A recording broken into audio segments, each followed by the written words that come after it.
Hello बच्चों, कैसे हैं आप सभी। आशा करते हैं आप सभी अच्छे होंगे। आज हम यूपी बोर्ड क्लास 8 गणित विषय की इकाई 2 वर्गमूल उसकी दक्षता अभ्यास के शेष बचे हुए प्रश्नों को सरल करेंगे। इस प्रश्नावली की प्रश्न संख्या 11 तक हम सरल कर चुके हैं। आइए प्रश्न संख्या 12 और उससे आगे के प्रश्नों को सरल करते हैं। प्रश्न संख्या 12। एक टोकरी में 1250 फूल हैं। एक व्यक्ति किसी नगर के प्रत्येक मंदिर में उतने ही फूल चढ़ाता है जितने कि उस नगर में मंदिर हैं। यदि उसने कुल 8 टोकरी फूल चढ़ाए हों तो बताइए उस नगर में कुल कितने मंदिर हैं। प्रश्न को पहले ध्यान से समझ लीजिए। एक टोकरी है, इस टोकरी में कुल मिलाकर 1250 फूल आते हैं। अब एक आदमी है, वो किसी नगर के या किसी शहर के हर मंदिर पर फूल चढ़ाता है। और कितने फूल चढ़ाता है? जितने कि उस पूरे नगर के अंदर मंदिर हैं। अगर मानो 50 मंदिर हैं तो हर मंदिर पे 50-50 फूल चढ़ाएगा। अगर 60 मंदिर हैं तो हर मंदिर पर 60-60 फूल चढ़ाएगा। इसी तरीके से वो जब फूल चढ़ाता हुआ जा रहा था तो कुल 8 टोकरी फूल चढ़े हों। मतलब एक टोकरी में है 1250 फूल और उसके कुल 8 टोकरी फूल लग गए हैं।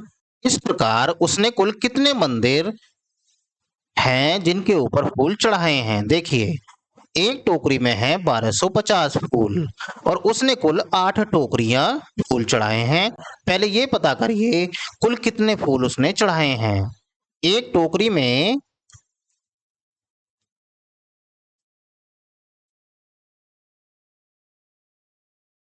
फूल, एक टोकरी में कुल कितने फूल हैं?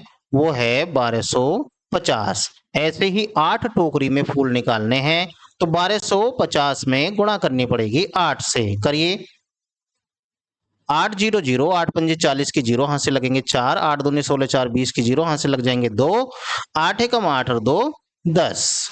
कुल मिला के 10,000 फूल उसने मंदिरों पर चढ़ाए हैं। हमें ये बताने हैं कि कुल कितने मंदिर हैं। देखिए, मंदिरों की संख्या निकालनी है।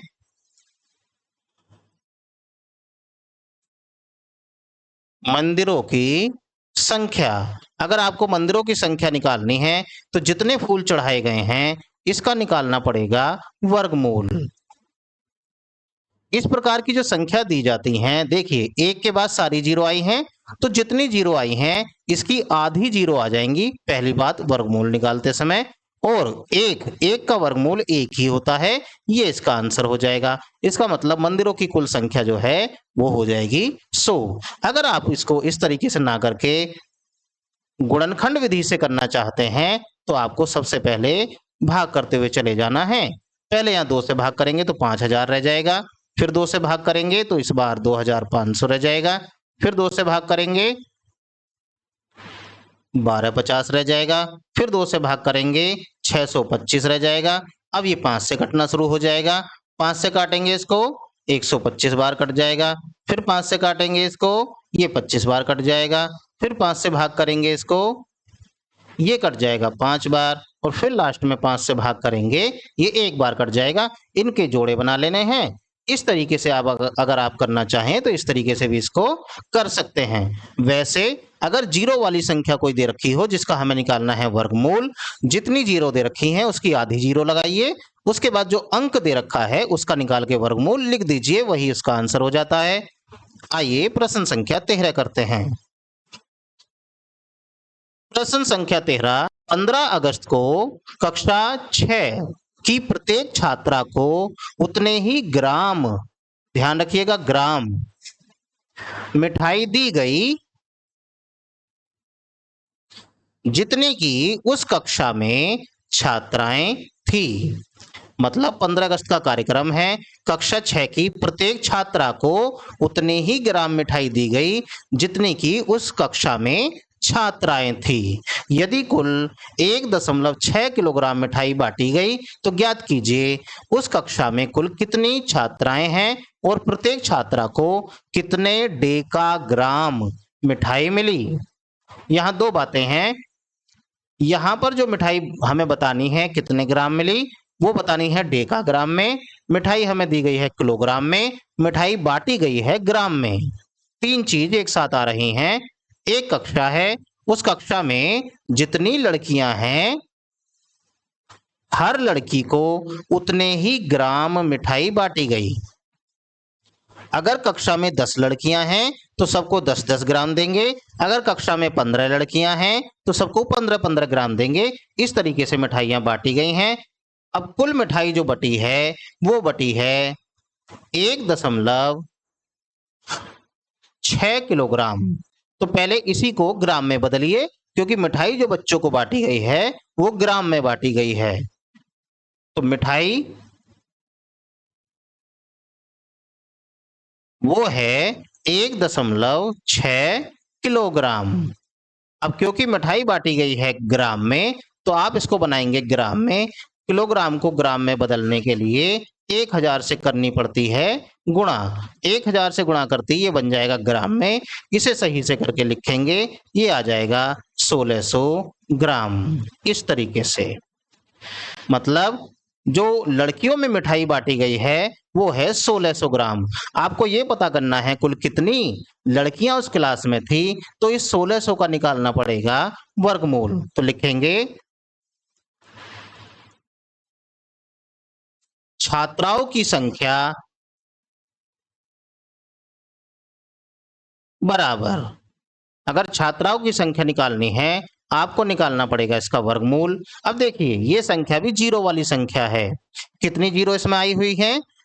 2 जीरो। तो 2 जीरो का आधा कर देंगे तो बन जाएगा 1 जीरो।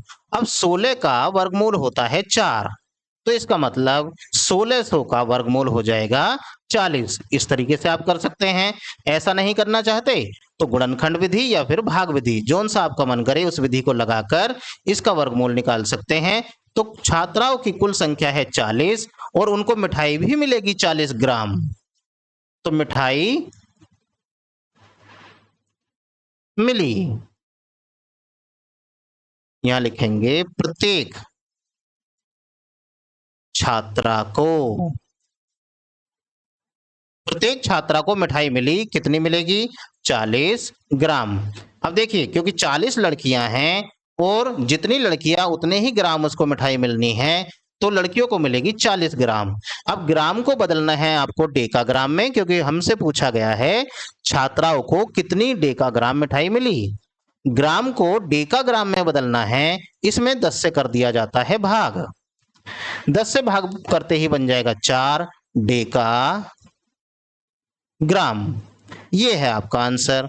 मतलब ग्राम में पूछा जाए तो 40 ग्राम मिठाई मिली, डेका ग्राम में पूछा जाए तो ये मिलेंगी 4 डेका ग्राम मिठाई। ये आपका प्रश्न संख्या 13 का आंसर हो जाएगा।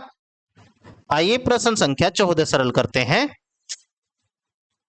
वह छोटी से छोटी प्राकृतिक संख्या ज्ञात कीजिए जिससे 16,160 से घटाने पर शेषफल पूर्ण वर्ग हो जाए। मतलब हमें ऐसी छोटी से छोटी प्राकृतिक संख्या बतानी है जिसे 16,160 में से घटा दें, घटाने के बाद जो संख्या आएगी वो पूर्ण वर्ग हो जाएगी। इसे पता करना है तो आपको 16,160 का निकालना पड़ेगा वर्गमूल, और वर्गमूल निकालने के लिए हम इस्तेमाल करेंगे भाग विधि। तो लिखेंगे 16,160 का वर्गमूल। भाग विधि से इसका वर्गमूल निकालेंगे। चलिए शुरू करते हैं। सबसे पहले लिखिए 16 16 0, जोड़े बनाइए इस तरीके से। पहला अंक है, पहला जोड़ा है 1, 1 का पहाड़ा 1 में एक ही बार चलता है। यहाँ लिखिए 1 और 1 मिलकर 2 हो जाएंगे और 1 में से 1 घटकर 0 बन जाएगा। उतारेंगे अगला जोड़ा बन जाएगा 61, इकाई का अंक छिपा लेंगे तो बन जाएगा 6, 2 का पहाड़ा पढ़ेंगे 6 में चलेगा 3 बार, 3 बार तो जाने का है नहीं क्योंकि यहाँ 3 लिखते ही नीचे भी 3 लिखना पड़ेगा। ये बन जाएगा 69, यानी कि 3 बार न जाके 2 बार चलेगा। 2 बार पहाड़ा चलाइए। 2 दूनी 4, 2 दूनी 4 यहाँ घटाना है, यहाँ जोड़ना है। चलिए इस काम को करिए। अब देखिए जोड़ेंगे तो 2 और 2 4 मिल जाएंगे और ये हो जाएगा 2। यहाँ घटाएंगे 11 में से 4 जाएंगे तो 7 बचेगा और 5 में से 4 जाएंगे तो 1 बचेगा। अब बारी आई अगला जोड़ा उतारने की। अगला जोड़ा है हमारे पास 60। इकाई का अंक छिपा लेना है। इकाई का अंक छिपाने के बाद आपको नजर आएगा 176। अब 24 का पहाड़ा 176 में चलाएंगे, कितनी बार जाएगा? 24 का पहाड़ा 176 में कम से कम बिना तो 7 बार चलेगा। 7 यहाँ लिखिए, 7 ही यहाँ लिखिए, 7 सत्ते 49 और 7 ही लिखिए यहाँ पर। 7 सत्ते 49, 49 का 9 हाथ से लग जाएगा 4, 7 चौक 28, 4 32 का 2 कहाँ से लगेंगे 3, 7 दूनी 14, 15 16 17। अब घटाइए, 10 में से 9 जाएंगे तो 1 बचेगा, 5 में से 2 जाएंगे तो 3 बचेगा। 7 से 7 0, 1 से 1 0। आगे कोई जोड़ा उतारने के लिए बचा नहीं है। अब यहाँ पर रह गया 31। अब ध्यान से देखने वाली बात है, अगर ये 31 ना आता तो इसका मतलब ये संख्या जो है पूर्ण विभाजित हो जाती, इसका मतलब ये पूर्ण वर्ग संख्या हो जाती। अब इस 31 की वजह से पूर्ण वर्ग संख्या नहीं बन पाई, तो इसी 31 को अगर घटा दिया जाए, घटाने के बाद जो आंसर आएगा वो पूर्ण वर्ग आएगा। इसका मतलब 16 160 में से 31 घटाने पर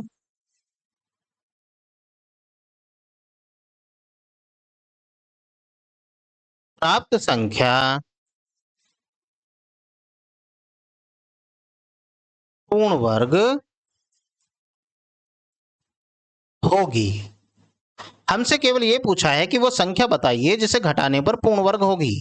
अगर आपको पूर्ण वर्ग संख्या निकालनी है तो 16 16 0, इसमें से 31 घटा दीजिए, आपको पता चल जाएगी वो संख्या कौन सी है जिसकी ये बात कर रहे हैं। 10 में से 1 जाएगा तो 9 बच जाएगा, 5 में से 3 जाएंगे तो 2 बन जाएंगे, 1 6 और ये 1। ये है वो पूर्ण वर्ग संख्या।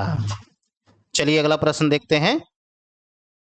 प्रश्न संख्या 15, वह छोटी से छोटी प्राकृतिक संख्या ज्ञात कीजिए जिसे 594 में जोड़ दें तो योगफल पूर्ण वर्ग हो जाए। मतलब वो छोटी से छोटी संख्या बतानी है जिसे 594 में जोड़ दें, जोड़ने के बाद जो नई संख्या आएगी वो पूर्ण वर्ग संख्या हो जाएगी।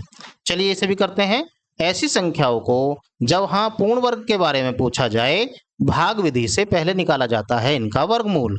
मतलब आप निकालिए 594 का वर्गमूल। 2 जोड़े बन गए हैं। पहला जोड़ा है यहाँ पर 5, 2 से जाएगा इसमें पहाड़ा, 2 यहाँ लिखिए, 2 दूनी 4, यहाँ घटाना यहाँ जोड़ना, 2 और 2 मिलके 4 हो जाएंगे, 5 में से 4 जाएंगे तो 1 बन जाएगा। उतारेंगे अगला जोड़ा, 94 बन जाएगा। अब देखिए इकाई का अंक छिपा लीजिए। 4 का पहाड़ा इसमें कितनी बार जा रहा है? 4 चौक 16, 4 पंजे 20, तो 5 बार इसे भेजने की कोशिश करिए। 5 बार इसमें भेजिए, जितनी बार जाएगा वो तो ठीक है, लेकिन इस प्रकार के प्रश्नों में हम उससे एक बार आगे की तरफ भेजने का प्रयास करते हैं। 5 यहाँ लिखिए, 5 नीचे, 5 पूरे 25 का 5 कहां से लग जाएंगे 2, 5 चौक 20 और 2 22। अब देखिए यहां जोड़ना यहां घटाना, घटाइए, 5 में से 4 जाएगा तो 1 बचेगा, 12 में से 9 जाएंगे तो 3 बचेंगे, माइनस के वो भी। ध्यान दीजिए यहां ऊपर संख्या छोटी थी, नीचे संख्या बड़ी थी, इसलिए घटाने पर आया माइनस का चिन्ह। इसका मतलब ये होता है 594 में 31 की कमी पड़ रही है, जिसकी वजह से ये संख्या पूर्ण वर्ग नहीं बन पा रही है। तो 594 में हमें क्या जोड़ना पड़ेगा? हमें जोड़ना पड़ेगा 31। जब इसमें 31 जोड़ दिया जाएगा तब जाके बन जाएगी ये संख्या पूर्ण वर्ग। आइए लिख देते हैं, 594 में 31 जोड़ने पर प्राप्त संख्या क्या हो जाएगी? पूर्ण वर्ग हो जाएगी।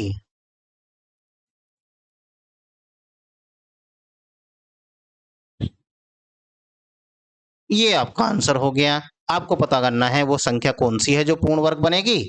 594 में 31 जोड़कर देख लीजिए। 4 और 1 मिलकर 5 हो जाएंगे, 9 और 3 मिलकर 12 हो जाएंगे, 12 का 2 हाथ से लग जाएगा 1, 5 और 1 मिलकर 6। 625 वो संख्या है जो पूर्ण वर्ग संख्या हो जाएगी। आशा करते हैं ये सभी प्रश्न आपको समझ आए होंगे।